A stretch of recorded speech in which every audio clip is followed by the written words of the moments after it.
Petrol अगर खत्म हो जाए तो गाड़ी चलती है कि बंद हो जाती है? जोर से बोलिए जरा।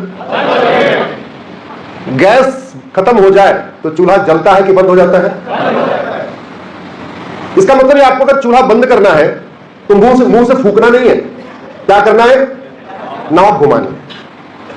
मोटापा बढ़ जाए तो क्या करना है? डाइट कंट्रोल कर देना। तो चूल्हा अनेक तरीके का होता है, 2 बर्नर वाला चूल्हा, 3 बर्नर वाला चूल्हा, 4 बर्नर वाला चूल्हा, लेकिन गैस उसकी एक ही होती है। गाड़ियां अनेक तरीके की होती है, लेकिन पेट्रोल, बांसुरी अनेक तरीके की होती है, अनेक धुन निकलती है, लेकिन उसका बांस एक तरीके का होता है। और हमारे पूर्वज क्या कहते थे?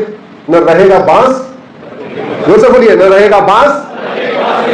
तो अगर बांसुरी आवाज रोकना है तो क्या करना पड़ेगा? बांस काट दो, आवाज बंद, न रहेगा बांस, न बजेगी। आज आपका टॉपिक है सुरक्षित भारत। भारत में जो असुरक्षा है वो पाकिस्तान उसके लिए केवल 1% जिम्मेदार है। हमें आतंकवादियों से कितना खतरा है? जोर से बोलिए जरा। 1%। 99% खतरा कुछ अलग है। उसका पाकिस्तान से कोई लेना देना नहीं, उसका आतंकवाद से कोई लेना देना नहीं। और पाकिस्तान से निपटने के लिए तो हमारे पास एक से बढ़कर एक महापराक्रमी एयरफोर्स, नेवी, आर्मी, बीएसएफ सब कुछ है। तो 1% से हमें ज्यादा चिंता नहीं करना चाहिए। चिंता करना चाहिए वो 99% से। उस 99% में क्या रूट काज है उसके 2 विषय पर मैं बात करूंगा। हमें जातियों के आधार पर बांटता कौन है? जोर से बोलिए जरा। नेता। कौन बांटता है? जिसको पार्षद बनना है, प्रधान बनना है, विधायक बनना है और सांसद बनना है। हमें क्षेत्र के आधार पर कौन बांटता है? नेता। हमें भाषा के आधार पर कौन बांटता है? मजहब के आधार पर नेता। पूरब पश्चिम के आधार पे, अगड़े पिछड़े के आधार पे नेता। दलित बनाम सवर्ण, लिंगायत बनाम नॉन लिंगायत, नेता। तो बांटते किस लिए है? हाँ, सत्ता में आने के लिए। और सत्ता किस लिए चाहिए? माल पानी के लिए। तो अगर माल पानी रोक दिया जाए, अगर माल पानी रोक दिया जाए तो कोई बांटेगा क्या? अभी इसलिए सारी समस्याएं चल रही हैं कि पॉलिटिक्स भारत का सबसे बढ़िया प्रॉफिटेबल धंधा है, सबसे बड़ा प्रॉफिटेबल धंधा है। 5 करोड़ लगाओ, 5 साल में 50 करोड़ कमाओ, नेट 45 करोड़ का फायदा। इतना तो शेयर मार्केट में भी नहीं है क्या? इधर कुछ बिजनेसमैन है, वो प्रबुद्ध भारत कहां गए, वो चला तो वो भी बिजनेसमैन है। अरे इतना फायदा है क्या? 5 का 50 है क्या? पॉलिटिक्स में है, गारंटीड है। तो न रहेगा बांस, न बजेगी। इसका मतलब अगर करप्शन खत्म कर दिया जाए तो लोग, गंदे लोग पॉलिटिक्स में आना छोड़ देंगे। और जब सही लोग पॉलिटिक्स में आएंगे, न जातिवाद होगा, न भाषावाद होगा, न क्षेत्रवाद होगा, न अलगाववाद होगा, न कट्टरवाद होगा, न मजहबीवाद होगा, न अगड़े पिछड़े की झगड़ा, न दलित बनाम सवर्ण, न लिंगायत नॉन लिंगायत। ये समस्या खत्म हो सकती है कि नहीं? जोर से बोलिए जरा। मैं वकालत करने के पहले इंजीनियर था, तो मुझे हर प्रॉब्लम में 5 बार वाई लगाने की आदत पड़ गई।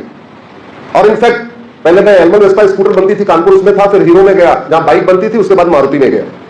तो ज्यादातर हमने काम किया जापानियों के साथ। उनके साथ काम करके हमें 5W एनालिसिस करने की हैबिट हो गई कि हर प्रॉब्लम में 5 बार वाई लगाओ, और 5वीं बार वाई लगाने के बाद जो रिप्लाई आए उस पर काम करो। तो इसलिए मैं सुप्रीम कोर्ट, हाई कोर्ट में वो पीआई लगाता हूं जो 5वीं बार जिसका उत्तर मिलता है। भारत में लफ्ज जहाज की फंडिंग कैसे होती है? काला धन हवाला से। भारत में लैंड जहाज की फंडिंग कैसे होती है? काला धन, जोर से बोलिए जरा, हवाला से।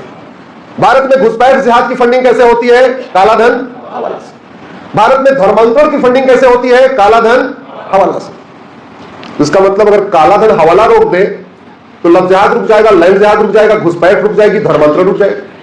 रुक जाएगा नहीं रुक जाएगा? हमारे देश में ऑपरेशन सिंदूर हुआ, 26 बहन बेटियों का सिंदूर उजाड़ा, हमारी 26 बहन बेटियों का। उसके बदले हमारी सेना गई और आतंकवादी ठिकानों को नष्ट करके आई। मेजर साहब बैठे हुए, ये आतंकवादी ठिकाना होता क्या है? अरे मतलब कोई विवाह मंडप होता है, कोई शादी वादी का होता क्या है वो? ये तो सैनिक सेना के लोग ज्यादा अच्छा बताएंगे। हम जो आतंकवादी ठिकाना नष्ट करके आते हैं, एक्चुअल में वो मरकज होता है, वो मदरसा होता है।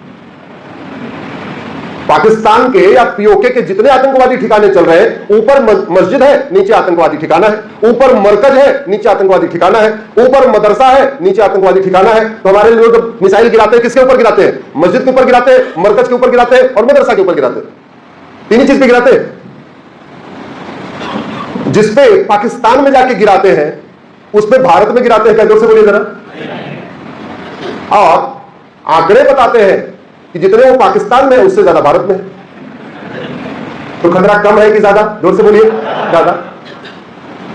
26 बहन बेटियों का सिंदूर आतंकवादियों ने उजाड़ा, उससे ज्यादा लगभग साल में 10,000 बहन बेटियों का सिंदूर तो थाने के भ्रष्टाचार का उजड़ जाता है। थाने के टॉर्चर से परेशान होकर, थाने से परेशान होकर 10,000 लोग आत्महत्या कर लेते हैं। इसका मतलब 10,000 बहन बेटियां विधवा होती है, 10,000 माता पिता का बुढ़ापे का लाठी का सहारा चला जाता है और लगभग 20-25 हजार बच्चे अनाथ हो जाते हैं। इस पर चर्चा होती है क्या? मैं भी नहीं करता था। आज संस्था प्रबुद्ध भारत है, तो हमने कहा सारे प्रबुद्ध लोग आए तो चर्चा इस पर कर लेते हैं। जितनी बहन बेटियों का सिंदूर आतंकवादी उजाड़ते हैं, उससे ज्यादा तो तहसील के भ्रष्टाचार कर आत्महत्या कर लेते हैं। तहसील का भ्रष्टाचार खत्म हो सकता है कि नहीं? जोर से बोलिए। क्या भ्रष्टाचार लाइलाज समस्या है? क्या भ्रष्टाचार विश्वव्यापी समस्या है? क्या जितना भ्रष्टाचार भारत में है, इतना सिंगापुर, जापान, जर्मनी में है क्या? इसका मतलब लाइलाज समस्या तो नहीं है। जितने बहन बेटियों का सिंदूर आतंकवादी उजाड़ते हैं, उससे ज्यादा डिस्ट्रिक्ट कोर्ट के तारीख पे तारीख से परेशान होकर आत्महत्या कर लेते हैं। जितनी बहन बेटियों का सिंदूर आतंकवादी उजाड़ते हैं, उससे ज्यादा फर्जी SC/ST एक्ट से परेशान होकर आत्महत्या कर लेते हैं। जितनी बहन बेटियों का सिंदूर आतंकवादी उजाड़ते हैं, उससे ज्यादा फर्जी दहेज के केस से परेशान होकर आत्महत्या कर लेते हैं। तो इसका मतलब भारत को सुरक्षित बनाना है तो केवल बाहरी खतरे से नहीं, बल्कि अंदर वाले खतरे से निपटना पड़ेगा। और बाहर का खतरा 1% है, अंदर का खतरा 99%। मैं तो खतरे को हत्या के हिसाब से जोड़ता हूं। कितने साल में कितने लोग मर रहे, NCRB का डेटा है, उठा के देख लीजिए। जितने बहन बेटियों का सिंदूर आतंकवादी उजाड़ते हैं, उससे ज्यादा गाय को बचाने में मार दिए जाते हैं। भारत में गाय तस्करी इतनी ज्यादा होती है, बहुत सारे गौभक्त ट्रक का पीछा करते हैं और बाद में ट्रक वाले उनको कुचल देते हैं, गौ तस्कर, उससे ज्यादा मर जाते हैं। जितनी बहन बेटियों का सिंदूर आतंकवादी उजाड़ते हैं, उससे ज्यादा तो बहन बेटियों का सिंदूर ड्रग के कारण उड़ जाता है।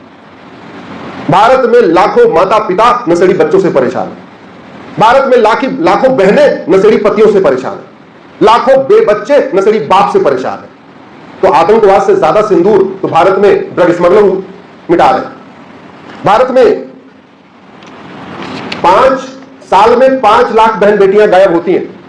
ये मैं नहीं कह रहा हूं, गृह मंत्रालय का आंकड़ा। अभी गृह मंत्रालय ने बताया पार्लियामेंट्री कमेटी को 2019 से 2021 में 13.5 लाख बहन बेटियां गायब हुई थी। 13.5 लाख का मतलब साल में कितने हो गए? 4.25 लाख। अभी वो आंकड़ा 5 लाख के आसपास हो चुका है। 5 लाख बहन बेटियां गायब हो रही हैं, उसमें से 3.5 लाख लव जिहाद का शिकार हो रही हैं। ये सरकारी आंकड़े हैं। तो हम घट रहे हैं कि नहीं? जोर से बोलिए जरा। और घटेंगे तो कटेंगे, घटेंगे तो जोर से बोलिए। और जब जब घटे तब तब कटे, और जहां जहां घटे तहां तहां कटे। और घट रहे हैं कि नहीं? घट रहे हैं। भारत में जितनी बहन बेटियां आतंकवाद का शिकार होती हैं, उससे ज्यादा तो अपहरण का शिकार हो जाती हैं। अभी एक परिवार गया था हनीमून मनाने, इंदौर से शिलांग, सुना होगा आपने, वीडियो देखा होगा। मार दिया ना, किडनैप करके मार दिया। भारत में जितने लोग आतंकवाद का शिकार होते हैं, उससे ज्यादा नकली दूध, नकली घी, नकली पनीर, नकली मावा खा के मर जाते हैं। यह भी NCRB का डाटा है। यह रोका जा सकता है कि नहीं? जोर से बोलिए जरा। रोका जा सकता है।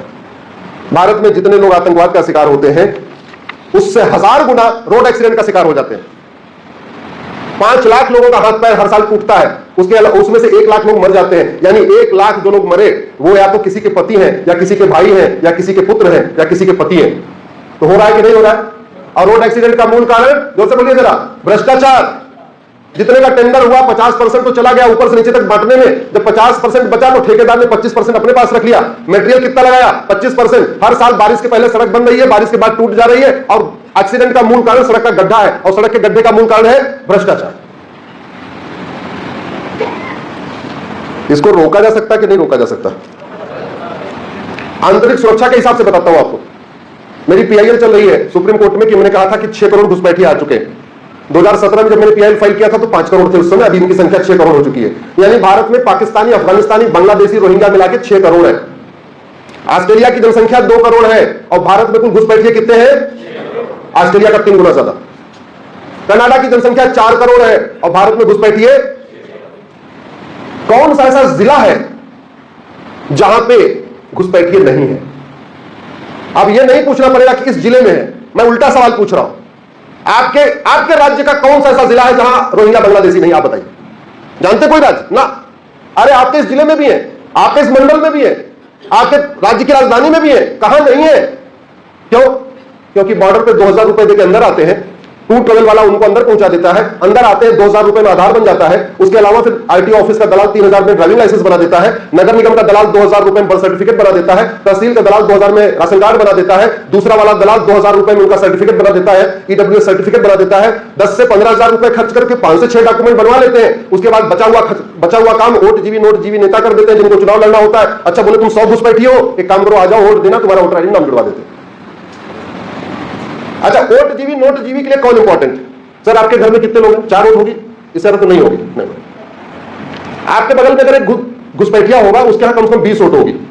जिसको वोट चाहिए वो जनरल साहब के यहां जाएगा या घुसपैठिया के झुकी में जाएगा? समझिए जरा, जनरल साहब को चाय वाय पिला देंगे ठीक है, लेकिन वोट इनकी नहीं चाहिए। वोट किसकी चाहिए?